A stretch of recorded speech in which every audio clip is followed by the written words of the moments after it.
बातें करने में उतावली ना करना और ना अपने मन से कोई बात उतावली में परमेश्वर के सामने निकालना, क्योंकि परमेश्वर स्वर्ग में है और तू पृथ्वी पर। सच में ये बात बिल्कुल सच है कि हम पृथ्वी पर हैं और परमेश्वर स्वर्ग में है, लेकिन फिर भी उसको हमारा ध्यान है।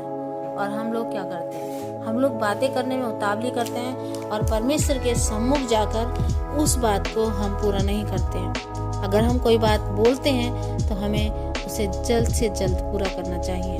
परमेश्वर का वचन कहता है, मन्नत का मांगकर पूरा ना करने से अच्छा है कि तू मन्नत को ना मांगना। जी हाँ, हम अगर कोई बात परमेश्वर के सामने बोलते हैं तो उसे बड़े ही सोच समझकर और विचार करके बोलना चाहिए, क्योंकि हमें परमेश्वर के सामने बोल रहे हैं जो स्वर्ग में विराजमान है और वो हमारी सुधि लेता है, हमारी बातों पर कान लगाता है, हमारा ध्यान रखता है, हमारी हर बात पर ध्यान से कान लगाता है और हमारी हर बात को सुनता है और उस पर तुरंत कार्य करने के लिए अपने स्वर्गदूतों को आज्ञा देता है। तभी परमेश्वर हमसे कहता है कि तू बात करने में उतावली ना करना, अगर जो भी बात बोले तो उसे सोच समझ कर बोलना। जी हाँ, हमें परमेश्वर के सामने बहुत सोच समझ कर बात करनी चाहिए, क्योंकि परमेश्वर महान है और अगर हम उसके सामने कुछ बोलते हैं तो उसके सामने ऐसा बोलना चाहिए जो हम उसके लिए बोल रहे हैं तो हम उसको पूरा कर सकें, क्योंकि परमेश्वर के सामने बोलना आसान नहीं है। उतावली नहीं करनी चाहिए, क्योंकि प्रभु का वचन कहता है, बातें करने में उतावली ना करना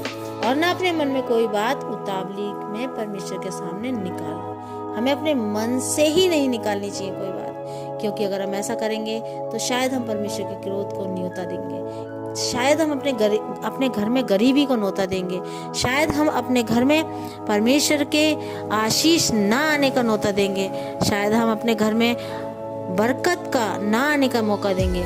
जी हाँ, शैतान बहुत चालाक है। शैतान आपकी छोटी सी बात को पकड़कर आपके जीवन में गड़बड़ी डाल सकता है, आपके परिवार में, आपके बच्चों में गड़बड़ी डाल सकता है, आपकी पत्नी में गड़बड़ी डाल सकता है।